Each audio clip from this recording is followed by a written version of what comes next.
భగవంతుడు సర్వంతర్యామి, అంతటుండు, గాలిలో నీళ్ళలో అంతటుండు.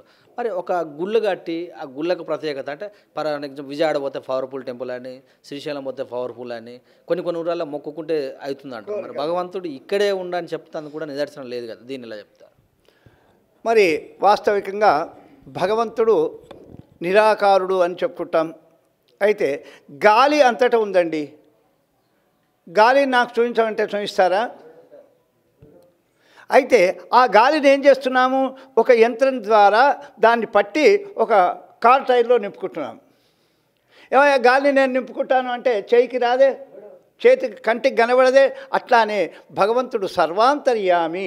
అయితే అక్కడే ఎందుకు పోతున్నాడంటే స్థలాభోగము, జలభోగము, శిలాభోగం అని ఉంటుందండి. 3 భోగాలు ఉంటాయి. ఉదాహరణ మీకు చెప్తాను. మరి భగవద్గీత కించిదీత గంగా జలలవ కణికాపీత. గంగా నదిని చూసినట్టయితే మురికి, అబ్బో దీంట్లో స్నానం చేయకూడదు, నీళ్లు కూడా తాగకూడదు అనిపిస్తుందండి. అయితే ఆ గంగా జలాన్ని తీసుకొని వచ్చి ఇంట్లో ఒక సీల్ దాంట్లో పెట్టండి, 25 సంవత్సరాల వరకు పాడు కాకుండా ఉంటుందండి. తీర్థప్చములు అంటుంటారు.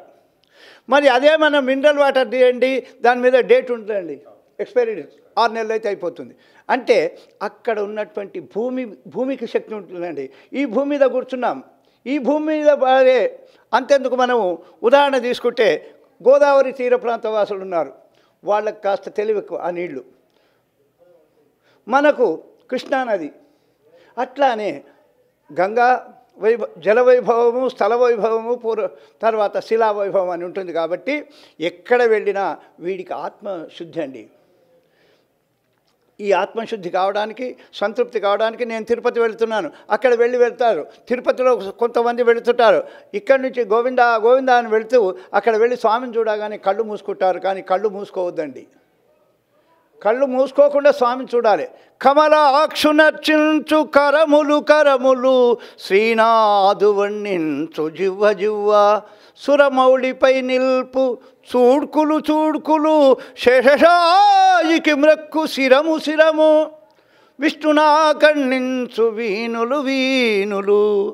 ఎవరైతే ఆ భగవత్ స్వరూపాన్ని మనసారా చూస్తారో వాళ్లకు మేలు జరుగుతుంది. కళ్ళు మూసుకొని ఉండటానికి చిన్న కారణం ఏంటంటే చంచలం హి మన కృష్ణ ప్రమాది బలవద్రుడం.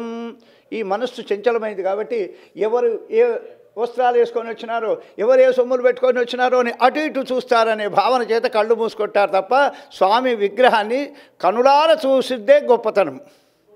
ఏమయ్యా రాఘవులు, అంతేనా?